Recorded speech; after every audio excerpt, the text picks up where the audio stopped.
Dios les bendiga, hermanos y amigos. Los saludo a todos en el nombre del Señor Jesús en esta mañana de este lunes festivo. Para todos ustedes un cordial saludo en el nombre del Señor Jesucristo. Gracias a Dios por la bendición que nos concede el día de hoy de estar nuevamente con todos ustedes en este inicio de semana una vez más. Y nosotros, como lo es tarea, como es el compromiso, estando cada 8 días, cada lunes en esta hora de la mañana, llevando a cabo estas enseñanzas de la Refan virtual. Quiero saludar de una manera muy especial a los que de pronto van llegando a la transmisión en estos momentos. Y bueno, contento de iniciar una nueva semana, gracias a Dios. Les comento que hemos tenido una semana muy bendecida de parte de nuestro Dios, trabajando aquí en el lugar de trabajo. Y gracias a Dios hemos tenido unos momentos muy agradables, gracias a nuestro Dios.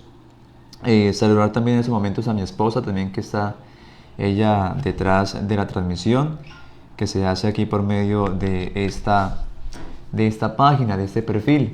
También queremos, a los que van llegando, recordarles y compartir ese contenido para así también llegar a muchos más lugares por medio de estas enseñanzas. Amén. Entonces ese es el deseo que hemos tenido con este proyecto que hemos venido realizando, que iniciamos hace un tiempo atrás, en horas de la noche, los lunes, pero que por cuestiones laborales, por cuestiones a veces de ocupaciones, pues se nos hacía un poco difícil continuar con lo que es el proyecto, con lo que es las enseñanzas en horas de la noche. Entonces hemos tratado, con la ayuda de Dios, de pasar esto en horas de la mañana. Entonces, posiblemente hoy festivo, pues muchos estén todavía en su día de descanso. Aprovechen el día de pronto para descansar, para dormir hasta un poco más tarde, porque pues siempre en de semana pues se madruga, se levanta en las mañanas a laborar diariamente. Y pues nosotros estamos aquí tratando de llevarles a todos ustedes estas enseñanzas en el nombre del Señor Jesús. Así que una vez más, el saludo para todos ustedes en el nombre de Jesucristo, y queremos iniciar en esta mañana con una lectura de la palabra de Dios para así entrar en detalle. También vamos a orar para presentar este programa, para presentar también la vida de los hermanos, de los amigos que se conectan también a la transmisión, para que el Señor sea en esta semana derramando bendiciones, para que el Señor Jesús sea también guiando sus proyectos, sus caminos, en fin, todos esos tareas que nos programamos durante la semana, pues que Dios sea también guiando cada uno de esos trabajos, de esas tareas. Amén.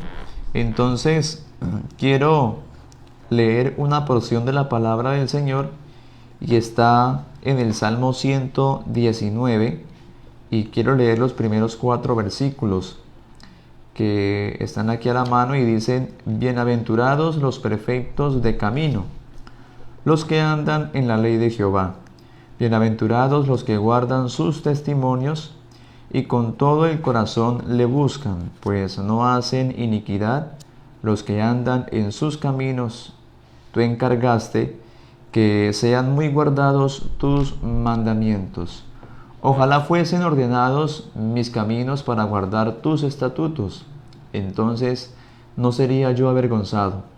Cuando atendiste a todos tus mandamientos, te alabaré con rectitud de corazón. Cuando aprendiere tus justos juicios, tus estatutos guardaré, no me dejes enteramente. Amén.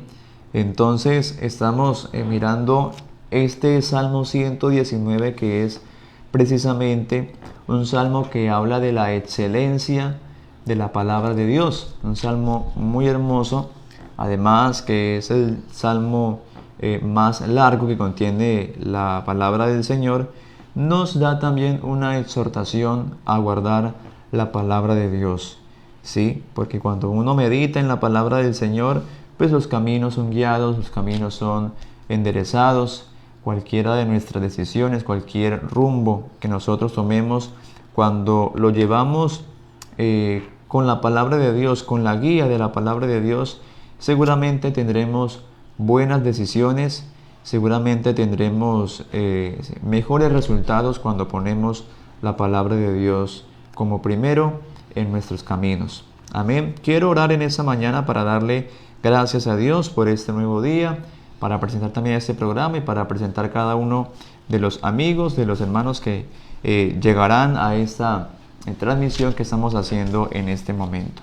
Señor Jesús, Dios Todopoderoso, Padre Santo, yo invoco tu santo nombre en esta mañana, Señor Jesús, una vez más, para darte muchas gracias, Señor Jesús, por la bendición que nos concedes de poder amanecer con vida, Señor. Tu misericordia, que es nueva cada mañana, Señor Jesús, una vez más, se ha manifestado para con nosotros.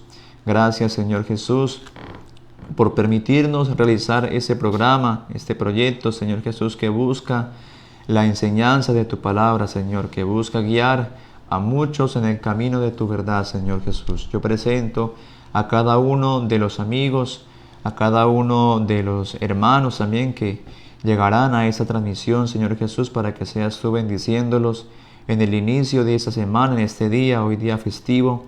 Señor Jesús, guárdalos, protégelos, guíalos a toda verdad, Padre Santo, y permíteles, Señor Jesús, permíteles llegar algún día al conocimiento de esta verdad, Señor. Guíalos siempre, Señor Jesús, para tomar buenas decisiones. Guarda sus familias, sus proyectos, Señor. Yo te lo pido en tu nombre, Señor. En el nombre de Jesús, también presento la programación de este día, Señor. En el nombre de Jesús de Nazaret oramos. Amén y amén. Bueno, gloria al Señor. Nosotros hemos venido realizando una temática acerca de la palabra de Dios. Hemos venido hablando acerca de la Biblia, de sus componentes. Ya hemos venido hablando de cómo la Biblia tiende a tener su significado espiritual, de lo que hace en la vida del ser humano, en este trasfondo espiritual. También hemos visto cómo la Biblia también está compuesta, ¿sí? Está compuesta su estructura, las dos partes que contiene la palabra de Dios, tanto Antiguo y Nuevo Testamento. Y ya hemos acabado una secuencia de lo que es el Antiguo Testamento, desde el libro del Génesis hasta el libro del profeta Malaquías. Entonces hemos visto esa composición de esos 39 libros que contiene el Antiguo Testamento.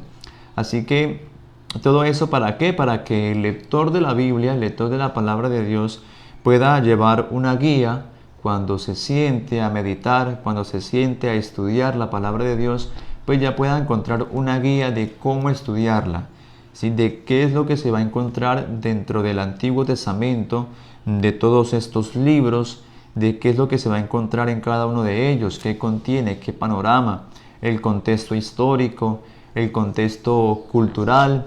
Pues ya habíamos mencionado que el Antiguo Testamento en su mayor parte pues es un libro que es una parte de la Biblia que se ha venido desarrollando en un contexto histórico y cultural completamente distinto al que nosotros vivimos, en tiempos completamente distintos también a los que nosotros vivimos. Por eso es que encontramos cosas muy extrañas también dentro de la palabra de Dios, con situaciones que de pronto nosotros no estamos acostumbrados a vivir o a escuchar en algún tiempo en nuestra cultura, precisamente porque la Biblia dentro de su Antiguo Testamento viene escrita en un contexto, en una cultura completamente diferente a la que nosotros estamos pasando. Asimismo, entonces observamos cada uno de estos libros, a quienes fueron escritos, qué comprendían cada libro, cuál era su función. Hablamos de los libros poéticos, hablamos, bueno, primeramente de los libros de la ley, ¿sí? Del Pentateuco, de los libros históricos, en fin, hablamos también de los libros poéticos, de los libros proféticos, hablamos también de lo que fue los libros de los profetas mayores y los profetas menores, ¿sí? Hablamos de todos esta composición, y así acabando lo que fue el Antiguo Testamento. Amén.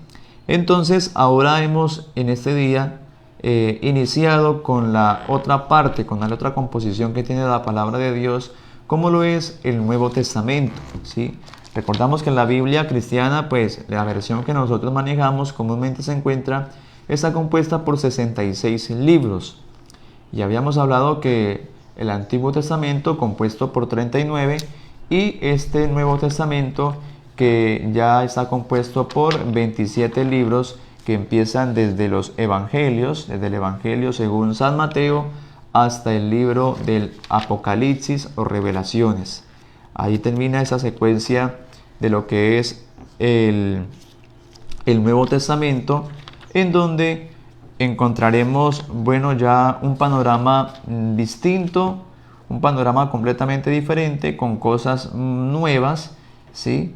En donde ya nosotros, pues con la ayuda de Dios, trataremos de ilustrar, trataremos de pronto de exponer en estos días, en estas secuencias, para ver de qué se compone el Nuevo Testamento. Amén.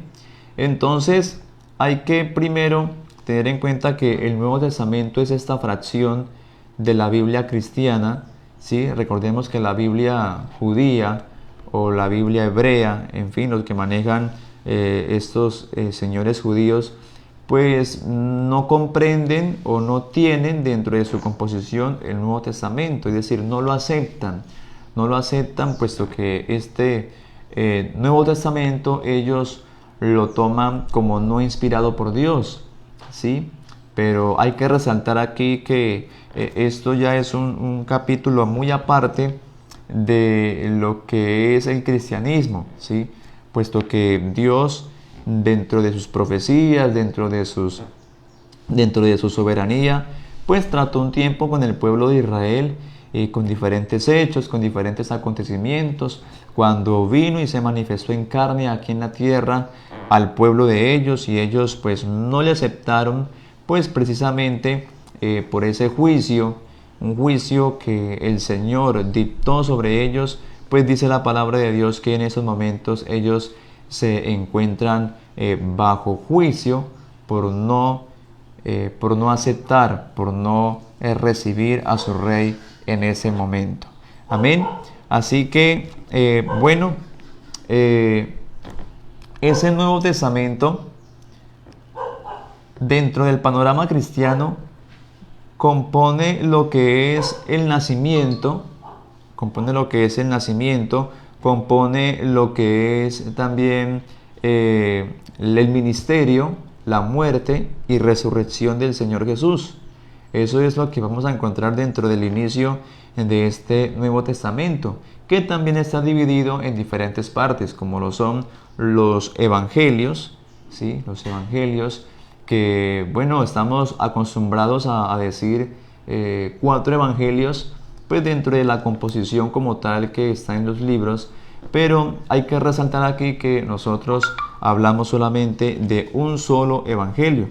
Hablamos solamente de un solo evangelio narrado por 4 evangelistas. Entonces aquí empezamos ya a ver dentro de este panorama del Nuevo Testamento ya lo que es el evangelio según San Mateo, narrado según el evangelista Mateo, ¿sí? El evangelio según San Marcos, según San Lucas y según San Juan. Estos 4 hombres que narran la historia, narran los acontecimientos, la vida del Señor Jesús desde 4 aspectos diferentes. Así que es importante que tengamos en cuenta cuando vayamos también a leer lo que es el Nuevo Testamento. Y vamos a iniciar hoy con lo que es el Evangelio según San Mateo. El Evangelio según San Mateo, que es el primer evangelista, el primer libro que encontramos allí en el Nuevo Testamento. Amén. Entonces, este Evangelio según San Mateo, pues es un evangelista, un hombre que, da su testimonio.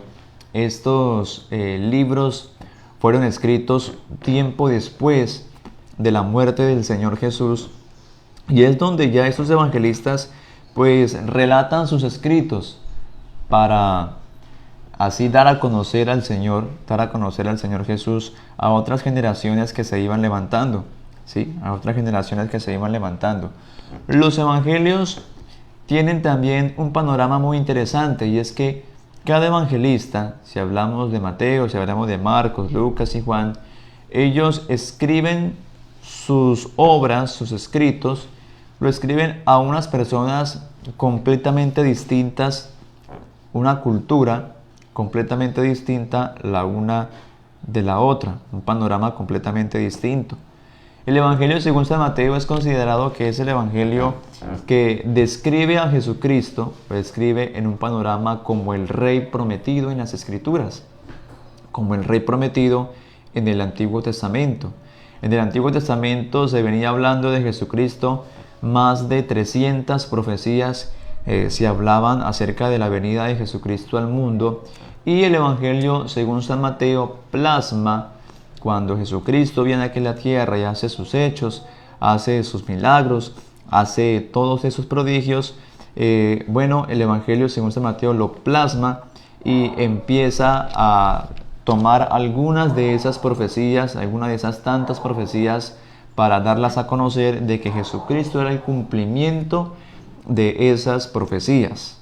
Gloria al Señor.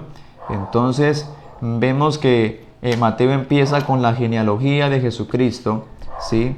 Porque estaba escrito que el rey Mesías vendría siendo del linaje de David, del linaje de los reyes de Israel. Entonces, precisamente el evangelista Mateo empieza ilustrando y mostrando la genealogía, la descendencia de Jesucristo sobre toda la línea real hasta llegar al rey David, para mostrar que Jesucristo viene de esa línea real, de esa línea de reyes del Antiguo Testamento, como se debía cumplir dentro de las Escrituras. Entonces, Mateo tiene un enfoque específico al escribir su evangelio. Tiene un enfoque muy específico al escribirlo, y es que dentro del desarrollo del evangelio según San Mateo, él lo lleva precisamente para exponerlo a sus hermanos judíos, a sus hermanos israelitas, a sus hermanos hebreos, precisamente para mostrarles a ellos que el Rey prometido en las Escrituras ya había venido a la tierra, que se cumplió todo lo que estaba escrito de él, y que todo eso se cumplió en la persona de Jesucristo. Entonces, por eso es que en el Evangelio según San Mateo vamos a ver actuar al Señor Jesús de una manera milagrosa, de una manera de soberanía como rey, porque dentro de ese desarrollo usted va a encontrar muchos escritos, muchas profecías cumplidas. El Evangelio según San Mateo viene diciendo precisamente que cada obra que Jesucristo cumplió se hizo con el fin de cumplir las profecías que estaban dichas en el Antiguo Testamento. Por eso el Evangelio según San Mateo es escrito a los judíos, ¿sí? A los judíos, tiene ese panorama, tiene ese enfoque específico solamente hacia ellos, para mostrarles que Jesucristo es el Rey Mesías prometido. Por eso cuando se lee este Evangelio se va a encontrar muchas escenas donde se dice esto sucedió para que se cumpliese lo dicho por el profeta, y empieza narrando la profecía. Hay un episodio donde el Señor Jesús dentro del Evangelio según San Mateo hace una entrada a Jerusalén, y narra el Evangelio según San Mateo capítulo 21, creo que es ese pasaje, donde el Señor manda a sus discípulos a tomar un asno, ¿sí? un hijo de animal de asna, un pollino, para asimismo él montarse en ese pollino para entrar a Jerusalén cabalgando en ese pollino, en ese asno, ¿sí? Entonces, todo esto, ¿para qué sucedió? Lo sigue expresando allí el evangelista, lo sigue narrando, diciendo que esto se hizo, o el Señor mandó a hacer esto, para que se cumpliese lo que estaba escrito acerca del Rey Mesías, una profecía que estaba escrita allá en el Antiguo Testamento por parte del profeta Zacarías, donde decía: decid a la hija de Sión, ¿sí?, que es Jerusalén, he aquí tu rey viene a ti, manso y sentado humilde sobre un pollino hijo de animal de asna. Entonces esa era la profecía que estaba establecida de que el rey Mesías vendría a Jerusalén, vendría a Sión, humilde, sentado, no sobre majestuosidad, ni con un gran ejército, ni con un gran corcel, sino que vendría humilde, sencillamente montado en un pollino, en un hijo de animal de asna, en un burrito, vendría sentado él. Entonces, cuando el Señor hace esta operación, hace este acto de ir a conseguir ese pollino, era precisamente para cumplir la profecía que estaba escrita acerca de él, ¿sí? Asimismo, cuando hablamos también del nacimiento del Señor Jesús, vemos que aparece en la escena esta señorita llamada María, que era una virgen, ¿sí?, que concibió y que dio a luz al Salvador. Entonces, precisamente este acontecimiento también lo describe el evangelista Mateo para explicar y decir que esto sucedió para que se cumpliese lo que estaba escrito, ¿sí? Estaba escrito en el Antiguo Testamento que el Mesías, que el rey Mesías vendría de una virgen, ¿sí?, que una virgen concebiría y daría a luz un niño, y que ese niño se le pondría por nombre Emmanuel. Emmanuel, que es un nombre hebreo que traducido quiere decir Dios con nosotros. Quiere decir precisamente ese nombre. Escrita por el profeta Isaías allá en el capítulo 7, verso 14 de su libro. Entonces era una profecía que también venía anunciando la venida del Cristo, la venida del Mesías, del Rey soberano a esta tierra. Y cuando ya nos adelantamos al Evangelio según San Mateo y miramos en la escena a esta señorita María, pues precisamente la Biblia describe que era una señorita desposada, comprometida con este señor José, ¿sí?, quien iba a ser su esposo. Entonces ya ella, al ser una muchacha virgen, se le da la noticia de que iba a concebir, de que iba a dar a luz a un Salvador, a un gran hombre, ¿sí?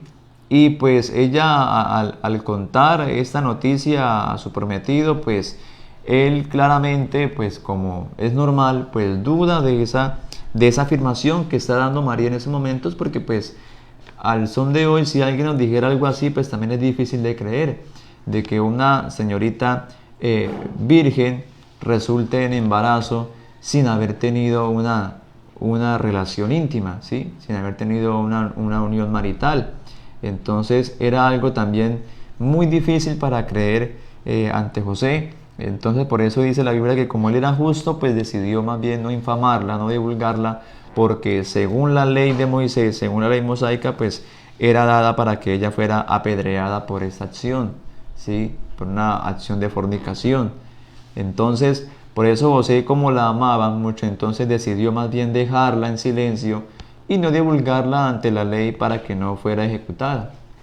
Entonces vemos que esta acción, ¿sí?, pues ya tiene que el mismo Dios interceder también por medio de un ángel ante José para explicarle la situación, para explicarle qué es lo que está pasando. Y es ahí donde él le dice que no tema en recibir a María, su mujer, porque lo que ella lo que en ella está del Espíritu Santo es, ¿sí?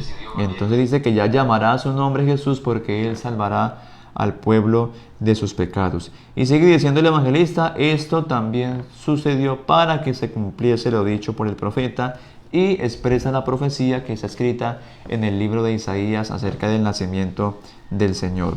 Entonces vemos que todos estos acontecimientos se dan precisamente para anunciar el nacimiento, la vida, la resurrección que tendría el Mesías, que tendría el Cristo enviado a la tierra, ¿sí?, que vendría a cumplir esa función. Y el Evangelio, según San Mateo, pues expresa todos estos acontecimientos para describir que Jesucristo es el cumplimiento, Jesucristo es quien personificó como tal este acto del Rey Mesías aquí en la tierra.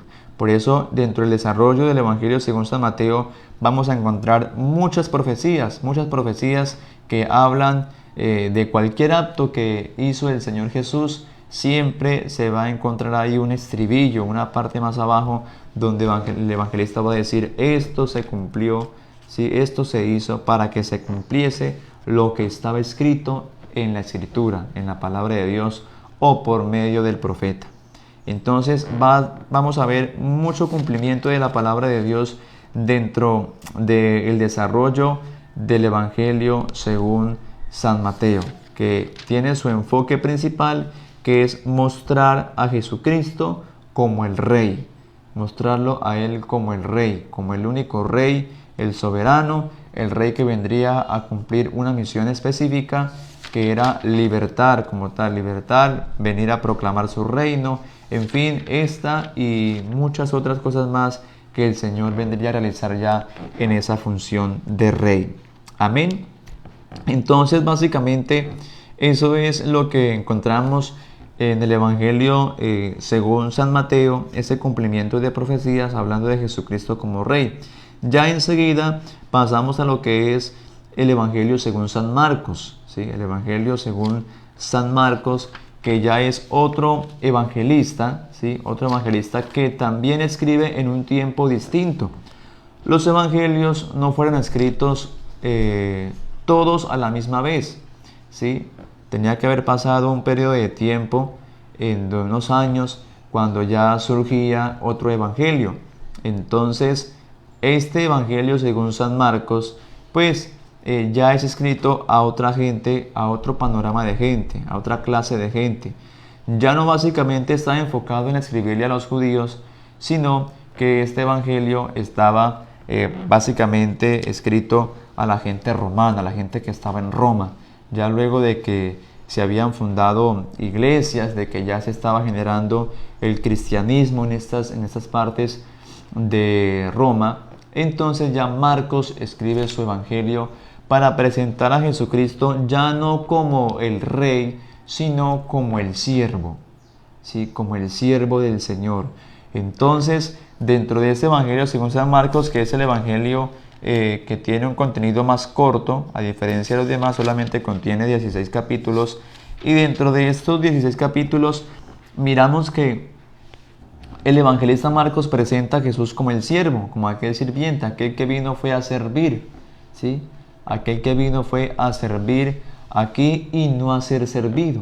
Por eso le encontramos a él haciendo muchas cosas. Usted lee el evangelio según San Marcos y encuentra a Jesucristo muy activo, haciendo una cosa, haciendo otra. Luego de que terminó tal acto, se fue a tal lugar, hizo tal milagro, sucedió esto, en fin, en la labor de siervo, ¿sí? En la labor de siervo, porque precisamente era también la función que él vendría a realizar aquí en la tierra. Esa manifestación de Dios como hombre aquí en la tierra también era una ilustración para venir a servir, ¿sí? Por eso hay un pasaje clave en cada uno de estos evangelios. Cada uno de estos evangelios tiene un pasaje clave. Si hablamos anteriormente del evangelio según San Mateo, miramos que el pasaje clave precisamente está allí en el capítulo 21, donde Jesucristo entra a la ciudad de Jerusalén cabalgando en un pollino, ¿sí? Entonces el pasaje clave precisamente es ese: decid a la hija de Sión, he aquí tu rey viene a ti manso y sentado sobre un pollino, hijo de animal de asna. Entonces es presentando a Jesús como el Rey en el Evangelio según San Mateo. Y aquí en el Evangelio según San Marcos hay una expresión que el Señor dice a sus discípulos, dice a los que con Él andaban: porque el Hijo del Hombre, dice Él ya tomando la figura como siervo, como sirviente, porque el Hijo del Hombre no vino a ser servido, sino para servir y para dar su vida en rescate de muchos. Entonces es el pasaje clave que tiene el Evangelio según San Marcos, donde se expresa, donde se muestra ya a un Jesús sirviendo, a un Jesús ya dado a la obra social, a un Jesús ya dado a ayudar a los demás, ¿sí? A no tanto tomarse el papel de ser servido, de querer mostrarse como alguien importante, sino solamente como un siervo que venía a ejecutar, que venía a realizar una obra específica que era servir a los demás. Por eso es muy importante que nosotros, por medio de estas enseñanzas que nos ofrecen los evangelios, que nos ofrecen estos evangelistas, es que también las apliquemos a nuestra vida. Porque en ese evangelio, según San Marcos, el mensaje que nos da Jesucristo es ese, el mensaje de servir, ¿sí? No tanto de ser servido, sino de servir a los demás, de servir al prójimo. Por eso es que nosotros tomamos esa enseñanza y estamos precisamente dados a eso, a servir a los demás, ¿sí? Estamos dados a colaborar, a qué es lo que se necesita, no tanto para que se nos reconozca, no, esa no es nuestra intención, ese no es nuestro motivo, sino simplemente para satisfacer la necesidad del otro, ¿sí? Esa es nuestra labor, esa es nuestra función, ese es el mensaje, ese es el objetivo que presenta como tal el Evangelio según San Marcos. ¿Sí? Entonces, dentro de ese Evangelio, como miramos, el Evangelio más corto, solamente 16 capítulos, pero que dentro de estos 16 capítulos usted va a encontrar a un Jesús muy imperativo, haciendo muchas cosas, haciendo muchas funciones, haciendo muchas labores en la función de siervo, que también precisamente era una profecía que se venía cumpliendo, que se venía a cumplir, también escrita en el Antiguo Testamento. En Isaías 42, capítulo 42, allí habla el Señor acerca del siervo del Señor, del siervo de Jehová, que vendría a esta tierra a ejecutar, venía a realizar una función específica, una función para servir a los demás. Entonces, esa profecía hablaba de la función que vendría a realizar este enviado de Dios, y Jesucristo lo realiza y lo plasma, y el evangelista Marcos es el que se encarga de plasmar esos hechos de servicio que ofrece y que da el Señor Jesús, y que todavía sigue dando en estos momentos para todo aquel que lo quiera aceptar. ¿Sí? Ya entramos a lo que es el Evangelio según San Lucas. Entramos ya a lo que es el tercer evangelista, Lucas, que Lucas era un personaje estudiado. Se dice en la historia que era un médico griego, ¿sí? Y Lucas tiene una función muy importante, podríamos decir, en esta mañana, ya que en este tiempo donde Lucas plasma, donde Lucas saca a mostrar ya ese escrito, este evangelio, ¿sí? Ese escrito, se da en un tiempo donde ya se venían dando otros escritos, donde en esa época se habían mostrado muchos más escritos hablando acerca de Jesucristo. Gloria a Dios.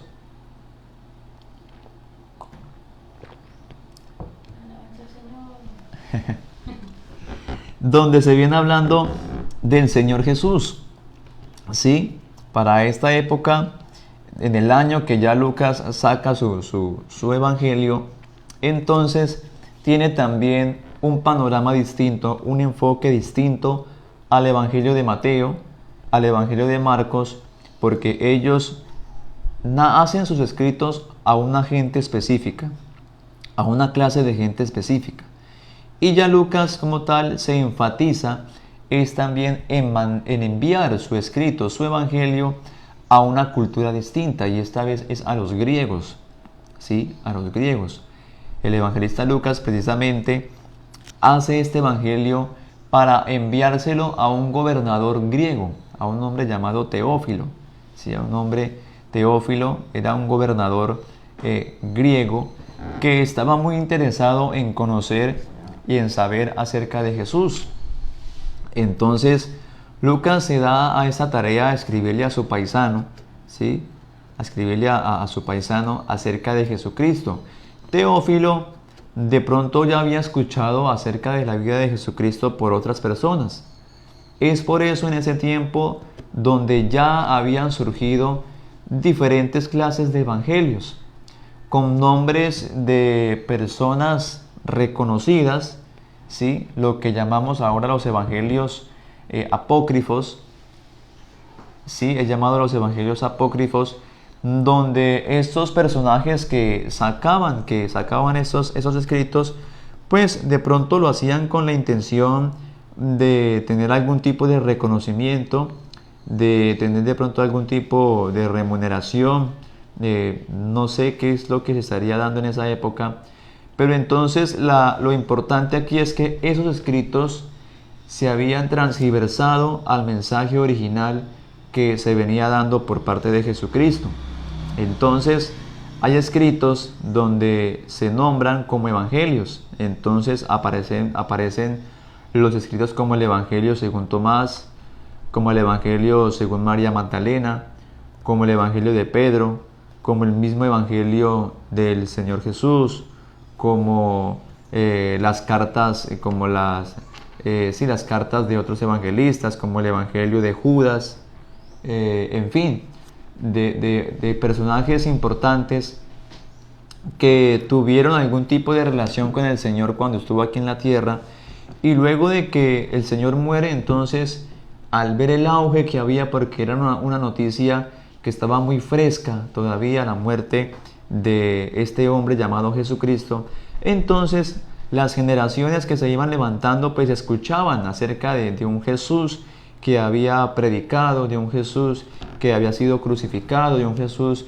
que había hecho muchos milagros. En fin, la fama del Señor todavía seguía extendida en ese tiempo, como todavía lo sigue siendo extendida en este entonces. Pero entonces, en ese auge, una noticia tan fresca, muchos querían conocer qué era lo que había pasado. Y es ahí donde ya entonces esas personas pues lanzan sus escritos, con la diferencia de que le agregan acontecimientos que no sucedieron, le agregan actos que el Señor, según ellos, hizo, cuando la verdad el Señor no realizó eso. Y el mensaje de esos evangelios pues era muy diferente al mensaje que el Señor venía a dar. Hay un evangelio de esos evangelios apócrifos, creo que es en el Evangelio de Tomás, si no estoy mal, donde según el escritor está plasmando la vida del Señor Jesús, su niñez. Y dentro de esos escritos dice el escritor que el Señor en medio de su niñez jugaba con barro, y que cuando jugaba con barro hacía unas figuras como de palomas de barro, y que inmediatamente soplaba sobre ellas, y estas figuras en barro se transformaban en palomas verdaderas y salían volando, ¿sí? Cosa que ninguno de los evangelistas como Mateo, como Marcos, ellos plasmaron, que ellos narraron, ¿sí? Ni ningún hecho histórico, ni el Señor Jesús habló de tal hecho. Otro también acontecimiento que narra uno de esos evangelios apócrifos es que narra una escena, según ellos, donde el Señor en medio de su niñez jugaba también con unos niños, y que estos niños llegaban a sabotear, a mofarse del Señor, a burlarse, lo llegaban a fastidiar, según el lenguaje de nosotros, y que el Señor en medio, en su niñez, pues hizo un acto de poder y les quitó la vida a estos niños. Entonces, son mensajes que no son coherentes con la verdad bíblica, con la verdad que trae el Señor, porque Él vino fue a darnos vida, Él vino fue a restaurarnos, Él vino fue a dar un mensaje de reconciliación. Entonces son mensajes incoherentes que no van de la mano con el verdadero mensaje que trae el Señor, ¿sí? Un mensaje de reconciliación, un mensaje de vida. La misma evidencia de que Él no hizo tal cosa fue en su acto de la crucifixión, como fue flagelado, como fue martirizado, como fue molido, como fue azotado, como fue escupido, como fue abofeteado, en fin, como todas esas cosas que le hicieron. Dice la palabra de Dios que Él enmudeció y no abrió su boca, porque era también una profecía que se venía hablando acerca de Él, ¿sí? En ningún momento, aunque el Señor tenía todo poder, tiene todo poder, y en ese momento tenía el poder para, ojalá, poder acabar de una vez con todo ese ejército que se estaba viniendo enfrente de él, sobre él, con todo este escarnio al que fue sometido, pero aún así él dice la palabra del Señor que no subestimó el ser igual a Dios como cosa que aferrarse, sino que se despojó a sí mismo, ¿sí? Tomando la condición de siervo y haciéndose obediente hasta la muerte y muerte de cruz. Entonces vemos que estos evangelios apócrifos que se levantaron, que surgieron en esta época, pues son buenos que ustedes los lean como para que puedan comprender, puedan entender qué es lo que tienen escrito estos evangelios, pero a la vez también es bueno para que comprenda y los lleve a una comparativa al verdadero mensaje que trae el evangelio del Señor. Entonces todos estos evangelistas, estos hombres, pues como hablamos de Mateo, de Marcos, ahora de Lucas, pues están dados es a plasmar la verdad del evangelio, a mostrar en realidad los hechos reales que sucedieron con la venida del Señor.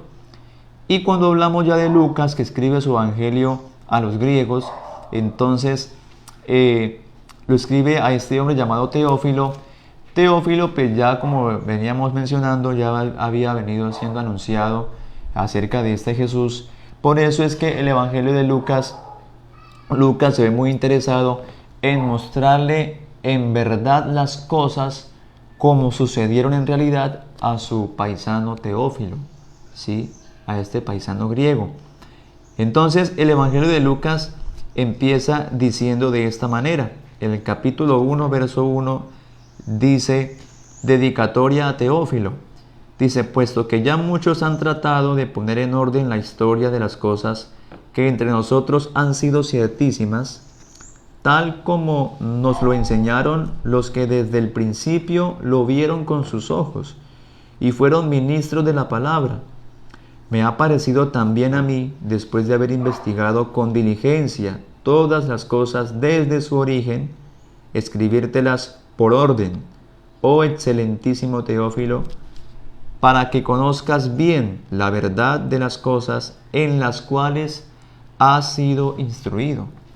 Entonces, esta introducción que hace el Evangelio de Lucas nos muestra que en realidad en ese entonces se habían levantado muchos escritos, muchos personajes que querían mostrar y hablar de Jesucristo, pero que en realidad no tenían un conocimiento profundo.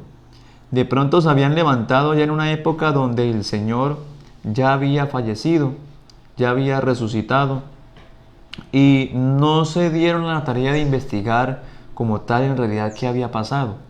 Cosa que sí hizo Lucas. Lucas, como dice, él investigó entrevistando a los que en ese entonces fueron testigos de las cosas, de los hechos, de las maravillas que el Señor hizo. Lucas se dio esta tarea de rondar diferentes partes y encontrarse con personas que estuvieron presentes en los actos que hizo Jesucristo, y él recopiló toda esa información uno tras otro, y con base a eso es que él escribe este evangelio.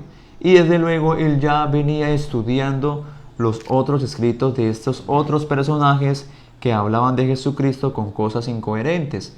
Entonces ya cuando él ve que eso está tomando un auge y ya también ha llegado a oídos de Teófilo, que era un gobernante cristiano, entonces él enfatiza su evangelio para llevárselo a este personaje, para que, como dice la introducción, para que conozcas bien la verdad de las cosas en las cuales has sido instruido. Así que el evangelio de Lucas tiene una tarea muy importante, ¿sí? Una tarea muy importante, que es contradecir, refutar las ideas vanas, las ideas incoherentes, las ideas falsas que se levantaron acerca del Señor Jesús.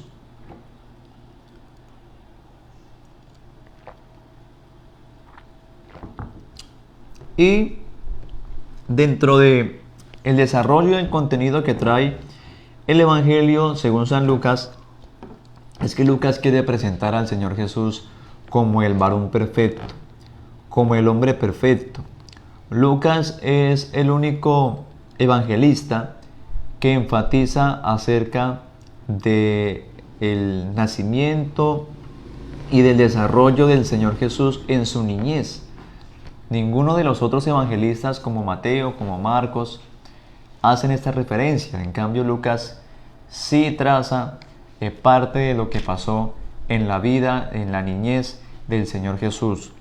Las películas hechas por Hollywood, por diferentes compañías acerca de la vida del Señor, pues es precisamente los productores pues se enfatizan sobre todo en el Evangelio de Lucas, porque Lucas es que describe esa parte humana del Señor Jesús, esa humanidad, como ese varón perfecto, como ese varón que fue sometido a muchas cosas, su desarrollo, su ministerio, su bautismo, en fin, estos acontecimientos que lo muestran a él como un varón perfecto. ¿Por qué lo muestra como un varón perfecto? Porque precisamente el contexto en el cual se miraba Lucas y sobre el cual envía su evangelio, y es que los griegos medían a las personas de aquí hacia arriba. Lo medían por su capacidad intelectual, por su capacidad de conocimiento, por qué tanto sabían. Recordemos que los griegos en Grecia está la cuna del pensamiento, la cuna de la filosofía. Los más importantes filósofos pues nacieron precisamente allá en Grecia, ¿sí? Entonces para ellos no había cosa más importante sino que medir a una persona no tanto por su capacidad física, sino por su capacidad intelectual, por su capacidad de razonar. Entonces Lucas envía este evangelio para mostrar que Jesucristo es el varón perfecto, un varón lleno de sabiduría. Por eso dentro de los escritos, él dice que el niño Jesús, que este niño en su niñez crecía en sabiduría, ¿sí? Crecía para con gracia delante de Dios y de los hombres. Era un niño que ya a la edad de unos 12 años ya se tenía encuentros con personajes religiosos, con personajes muy doctos de la ley de Moisés, en fin, en donde él discutía acerca de esos asuntos. Entonces vemos que un niño a esa edad, ya con todo ese conocimiento, y dice la palabra de Dios que estos hombres, estos religiosos, quedaban sorprendidos al ver la inteligencia, al ver la sabiduría con la cual les hablaba este niño, ¿sí? Entonces Lucas plasma todo esto, plasma estos detalles, plasma estas cosas muy importantes para que el lector tenga en cuenta que Jesucristo es un hombre, que Jesucristo fue un hombre recto, que fue un hombre perfecto, lleno de sabiduría, ¿sí? Lleno de inteligencia, lleno de poder, ¿sí? Y no como otros lo plasman, como otros lo quieren presentar, que fue un hombre cualquiera, que fue un hombre común y corriente, que fue un hombre sí, que hizo muy buenas obras y nada más, sino que Lucas lo muestra que fue el varón perfecto, lleno de sabiduría, lleno de gracia, lleno de conocimiento. Sus palabras eran tan impactantes que la gente se maravillaba al escucharlo. La gente se sorprendía que el mismo Jesús, aunque no era un docto, no era alguien estudiado de pronto en escuelas, no era de pronto alguien experimentado como tal en algún tipo de academia, como de pronto lo habían en ese entonces, sino que ellos mismos se sorprendían que este hombre, al no tener ese estudio, esa preparación, tenía unas palabras muy certeras, tenía unas palabras muy contundentes, se maravillaban de lo que él les decía, ¿sí? Era porque él mismo era la sabiduría encarnada que estaba allí con ellos. Entonces ese es el papel y la función que cumple el Evangelio según San Lucas. Gloria al Señor. Y ya dentro de este Evangelio, entonces vemos que pasando al Evangelio según San Juan, para ya ir cerrando lo que es el panorama de los evangelios, el evangelio según San Juan. Bueno, pido excusas porque a esta hora vengo a mirar aquí los que están conectados. La verdad que uno se concentra en esto y trata de llevar. Mientras nos ubicamos ahí en el evangelio según San Juan, quiero por aquí saludar a los que se han venido conectando. Por acá tenemos a Araceli Castillo, la hermana Ofelia Ordóñez. Por acá tenemos también a Marcela Trujillo, a la hermana Xiomi, la hermana Edith. En fin, por acá también tenemos a Lady Velázquez, el hermano Jorge Luis Valencia. En fin, para todos ellos por ahí, a Wilmer Camargo. Por acá tenemos a nuestro amigo Henry Muñoz, a Cristian Cardoso, por acá está conectado él. Bueno, para todos ustedes un cordial saludo en el nombre del Señor Jesús. Y bueno, esperamos que esta temática sea de bendición para todos ustedes. Quiero que nos comenten por ahí desde dónde nos sintonizan. Hoy lunes festivo, lunes de descanso,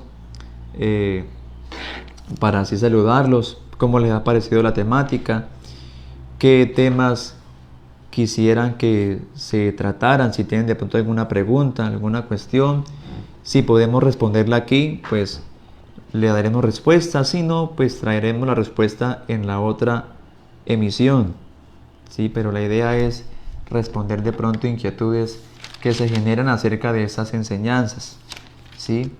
Entonces, agradecerles en el nombre del Señor la sintonía, el respaldo de esta programación que estamos haciendo. Y así continuamos nosotros en el estudio de esos evangelios, y ahora llegamos a lo que es el evangelio según San Juan, el último evangelista, el último de los 4 evangelios, el evangelio según San Juan.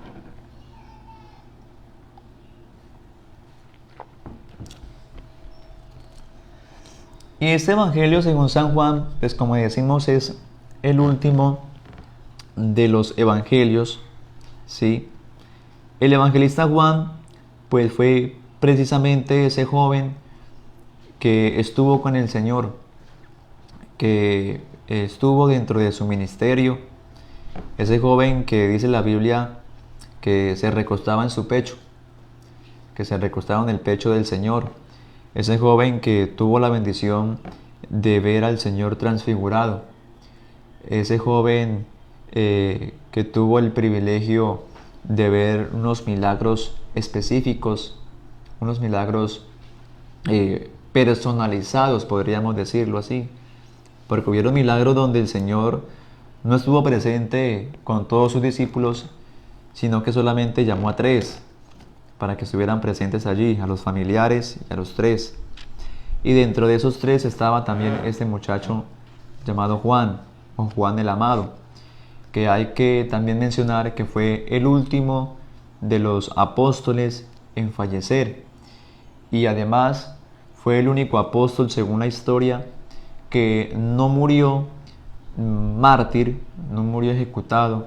Los demás apóstoles sí fueron ejecutados, fueron muertos, fueron mártires, crucificados, apedreados, en fin, de muchas maneras, pero Juan fue el único apóstol que murió de manera natural. Se cree que fue que murió ya lleno de días, lleno de edad.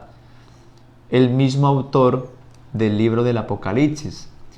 Entonces, hay una relación. Este evangelio según San Juan viene siendo escrito aproximadamente entre el año 60 al año 70. Entre esos promedios viene escrito este evangelio según San Juan, en donde ya él había, podríamos decir, leído los diferentes evangelios que habían escrito sus compañeros. El evangelio según San Mateo, el evangelio según San Marcos, según San Lucas. Y él ya, al ver el panorama en que fue escrito estos evangelios, entonces ya se da una tarea de presentar a Jesucristo de otra manera. ¿sí? De presentar a Jesucristo de otra manera, y es también muy importante que nosotros podamos conocer eso, de cómo presenta el evangelista Juan a Jesucristo ya dentro de su evangelio. Y es que, haciendo un repaso de cómo presentaron los demás evangelistas, pues miramos que Mateo presentó a Jesucristo como el Rey prometido, como el Rey Mesías. Marcos lo presentó como el siervo del Señor, aquel que venía a servir y no ser servido, ¿sí? Lucas lo presentó como el varón perfecto, ¿sí? El pasaje referencial que tiene el Evangelio de Lucas, creo que está en el Evangelio de Lucas 10:45, creo que es, donde dice que el Hijo del Hombre vino a buscar y a salvar lo que se había perdido. Es el pasaje clave que tiene el Evangelio según San Lucas.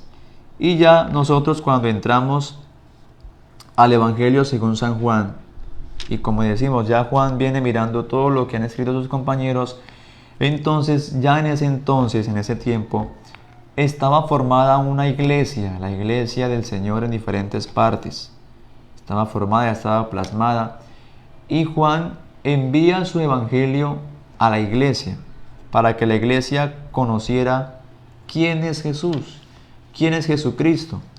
Y es aquí donde Juan plasma a Jesucristo como el Hijo de Dios, o como el Dios Todopoderoso, ¿sí? Como el Dios Todopoderoso.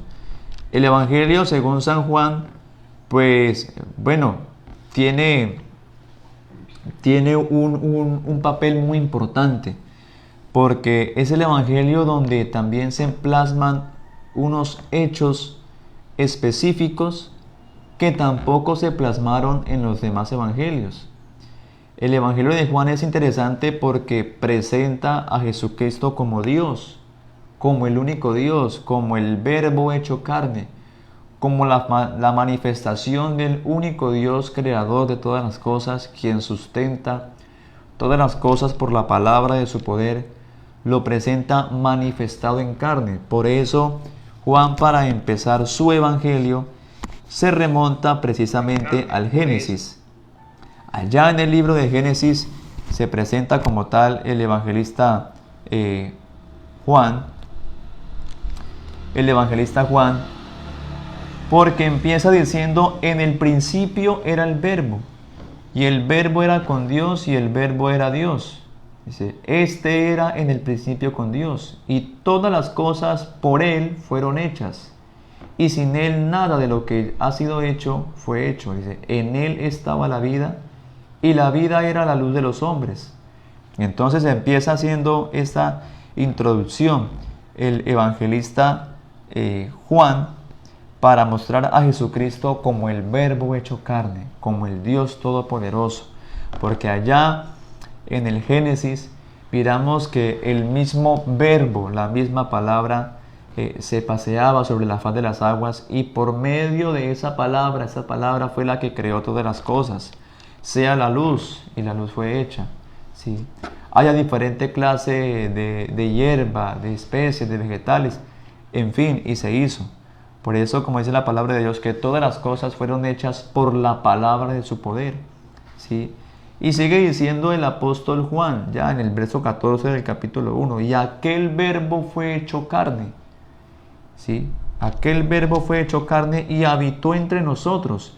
Y hace un paréntesis aquí Juan dentro de su escrito, y se mete dentro de lo que pasó en el ministerio de Jesús, ¿sí? De aquel Verbo hecho carne. Dice, y vimos su gloria, porque Él también estuvo allí, estuvo como testigo ocular presencial. Y vimos su gloria, gloria como la del unigénito del Padre, como del unigénito del Padre, lleno de gracia y de verdad, ¿sí? Porque Jesucristo se presentó precisamente como eso, se presentó como el Hijo de Dios, como el unigénito del Padre. Cuando la Biblia habla acerca del Hijo de Dios, habla del unigénito, está hablando precisamente de la manifestación de Dios en carne. Otras teologías de pronto se han confundido con este concepto y piensan que Dios envió a un segundo, que Dios envió a otro personaje desde el cielo. Pero lo que la Biblia expresa, el lenguaje que utiliza la palabra de Dios, es que cuando se utiliza el lenguaje del Hijo de Dios o del unigénito del Padre, pues es precisamente a esa manifestación del mismo Dios en carne aquí en la tierra. Una manifestación majestuosa, así como Dios, bueno, esto es otro tema, pero de pronto vale hacer la aclaración aquí. Así como Dios tuvo otras manifestaciones en el Antiguo Testamento de diferentes maneras, ahora tomaba una manifestación distinta, pero esta manifestación era más grande, una manifestación supremamente grande, que es ya la manifestación de Dios en carne, en un cuerpo de carne y sangre. Entonces eso es lo que llama Juan el unigénito, el Hijo de Dios, el Hijo del hombre. Amén.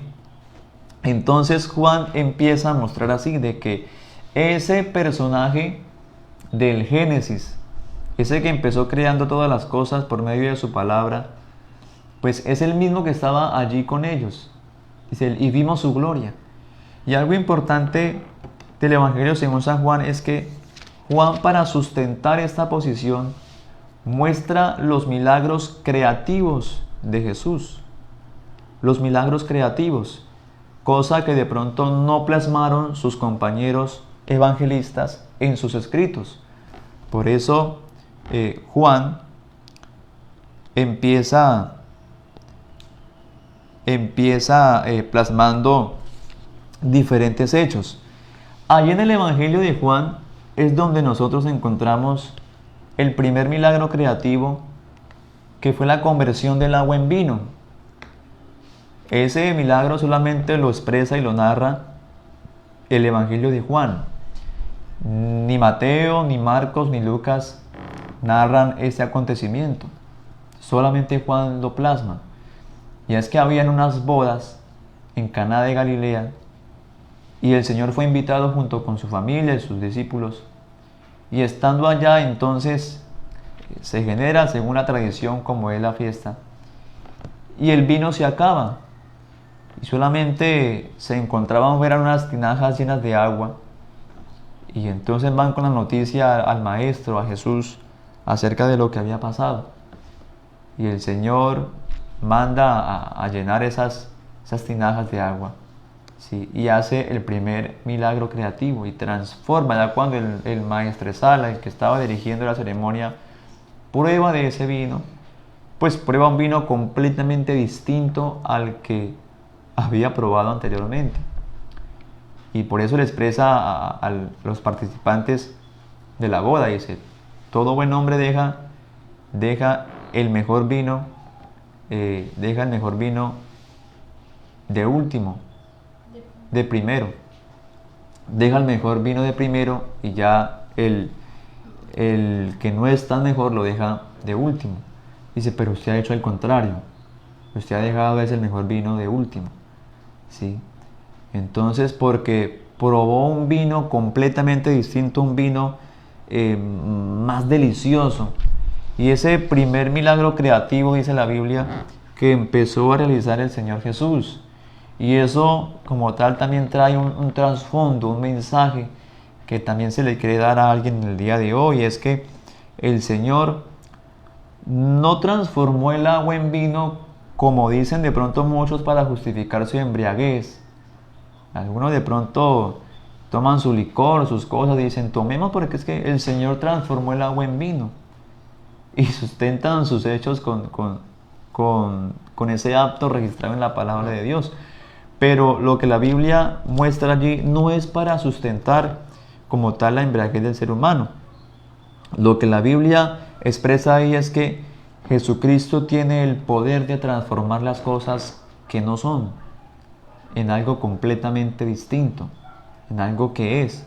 Transformó un líquido del reino mineral, como lo es el agua, un producto, un un elemento que no tiene sabor, que no tiene olor, un alimento que es incolor, en fin, que usted lo prueba y que solamente cumple una función, no hay como algo que resalte como tal. Y al transformarlo en vino, lo transforma en algo diferente, en un reino diferente, porque el agua hace parte del reino mineral y cuando lo transforma en vino, ya lo transforma en algo que proviene del reino vegetal. Ya el vino tiene color, ya el vino tiene sabor, ya el vino tiene olor, en fin, otras características que lo hacen muy distinto. Entonces, eso es para mostrar que el Señor tiene la facultad, tiene todo el poder de transformar una vida sin sabor, una vida sin gusto, ¿sí? Una vida normal, una vida común y corriente, en transformarla en una vida que ya cuando se conoce al Señor, cuando es tocada por el Señor, ya es una vida que tiene color, que tiene sabor, una vida que tiene algo agradable como tal, como lo es el vino. Entonces fue un milagro creativo que realizó el Señor Jesús en ese entonces. Dice que desde ahí sus discípulos empezaron a creer en Él, ¿sí? Porque empezó a realizar esos diferentes actos. Ahí también se plasma lo que es la resurrección de Lázaro. Solamente en el Evangelio según San Juan se plasma lo que es la resurrección de Lázaro, que es una resurrección completamente distinta a las otras resurrecciones que se plasman también en los otros evangelios. Y es que en los otros evangelios se plasma una resurrección instantánea en el momento. Las personas habían acabado de fallecer y llegan al encuentro con Jesús y el Señor de una vez hace un acto donde resucitan. La resurrección de Lázaro es completamente diferente.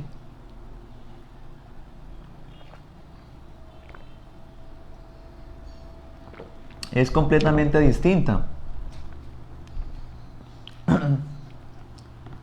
Perdón. Entonces, dentro de esa resurrección de Lázaro vemos que ya Lázaro había muerto y suceden 4 días después su resurrección. No es algo, es un milagro, ¿sí? Un milagro trascendental, donde luego de 4 días, como es el orden natural de las cosas, pues según la ciencia, según los estudios, pues un cuerpo luego de fallecido, al cabo de 4 días, pues ya entra como tal en descomposición. Los mismos, y en ese entonces allá, en esa época donde de pronto no habían los elementos que ayuden de pronto a perdurar un poco más el cuerpo inerte ya de la persona, sino que no existían esos elementos, pues al cabo de 4 días el cuerpo entraba en un proceso más ligero de descomposición, ¿sí? Y cuando se le da la noticia a Jesús de que Lázaro, su amigo, había muerto, dice que él a propósito se quedó más días por fuera. Y ya cuando regresa y encuentra toda la escena de sus hermanas llorando y todo el pueblo lamentándose por la muerte de él, ya él manda a que quiten la piedra donde estaba la sepultura de él. Pero la respuesta fue lógica de una de sus hermanas. Y le dice: Señor, pero es que ya tiene 4 días. Y dice: ya hiede. Ya Lázaro ya estaba en un proceso de descomposición, su cuerpo como tal. Entonces ese suceso de la resurrección de Lázaro es completamente distinto, porque el Señor da su palabra de que se levante e inmediatamente todo ese proceso de descomposición, todos esos microorganismos que estaban ya descomponiendo el cuerpo de Lázaro en ese momento, tienen que retroceder su tarea y tiene que todas esas fibras, todo ese conjunto de órganos descompuestos tienen que recomponerse ahora nuevamente, ¿sí? Volver a tomar su forma normal, porque la misma muerte estaba recibiendo la orden del dador de la vida. Entonces es un milagro creativo, por eso es tan impactante la resurrección de Lázaro, donde ya él se levanta envuelto, en fin, Y por eso es que es tan impactante como tal, que luego de 4 días de fallecido, ya el cuerpo estaba completamente en ese proceso de descomposición, ya hinchado, inflamado, en fin, de tantas cosas, y más en esa zona desértica como lo es la parte del Medio Oriente, pues al cabo de 4 días llegar un hombre y dar una palabra y decir que se levante, pues eso solamente lo hace el Dios del cielo, que es el dador de la vida, que es el dador del hálito de vida que tenemos nosotros los seres humanos. Por eso es que el milagro de la resurrección de Lázaro es tan impactante, es completamente distinto a las demás resurrecciones, ¿sí? Y eso lo plasma solamente el Evangelio según San Juan, porque Juan está presentando a Jesucristo como el Dios todopoderoso, como el Dios que da vida. También tenemos otra escena donde el Señor, en medio de su recorrido, se encuentra con un ciego de nacimiento. Y este ciego es muy característico porque el Señor también se había encontrado con otros ciegos, según lo narran los otros evangelistas, pero cuando se encuentra con estos otros ciegos, lo que él le dice: ¿qué quieres que te haga? Ellos dicen: yo quiero, como lo fue el caso del ciego Bartimeo, y yo quiero recobrar la vista. Y el que recobra la vista es porque en algún momento la tuvo, ¿sí? Nació con su vista, pero de pronto por alguna enfermedad, quién sabe, perdió su vista. Y cuando se encuentra con el Señor, ¿qué dice? ¿Qué quieres que te haga? Dice: yo quiero recobrar la vista, quiero volver a mirar. Entonces cuando él ve eso, entonces hace su función e inmediatamente recobra su vista. Pero lo que narra aquí ya Juan es completamente distinto, porque se encuentra con un ciego de nacimiento, un hombre que desde su nacimiento nació sin la facultad de poder mirar, de poder ver. Y cuando se encuentra con este hombre, sus discípulos pues preguntan al Señor, dicen: ¿quién pecó, este o sus padres, para que este naciera de esta manera? Porque antiguamente en la cultura como tal se creía que una persona ciega era considerado como una maldición hecha por parte de una maldición que se acogía por algún acto, por algún pecado que sus padres habían hecho o que él mismo había hecho. Era considerado una maldición. Pero entonces el Señor le dice: no, ni este ni sus padres pecaron, sino que este nació así para que la gloria de Dios se manifieste en ese lugar. Dice que inmediatamente él hace lodo con su saliva, ¿sí? Hace lodo con su saliva y le unta en las cuencas de aquel hombre y lo manda a lavarse. Y cuando ya él se lava, entonces viene con la sorpresa de que ahora ya tiene la vista. No que la recobra, sino que le hace su vista. Entonces es un milagro creativo. Recuerden que estamos hablando de los milagros creativos del Señor, que solamente están plasmados en el Evangelio según San Juan. Entonces él va y se lava su lodo, ya lo que tiene untado, y ya viene con una vista hecha. Entonces eso da a entender de que el Señor Jesús tomó del mismo material del que está formado el hombre, de aquel material que fue formado el hombre allá en el Génesis, porque en el Génesis habla de que el Señor Dios hizo al hombre del polvo de la tierra. Formó Jehová Dios al hombre del polvo de la tierra y sopló en su nariz aliento de vida, y fue el hombre un ser viviente. Dios, dentro de la composición para hacer el hombre, tomó ese mismo lodo, de ese barro, de ese polvo, para darle forma al ser humano. Y asimismo Dios, como estaba en ese lugar, encontró a este hombre que estaba sin su vista, estaba sin sus ojos, y toma de ese mismo material del que el hombre está compuesto para formarle sus ojos. Era un milagro creativo que también se estaba realizando en esos momentos.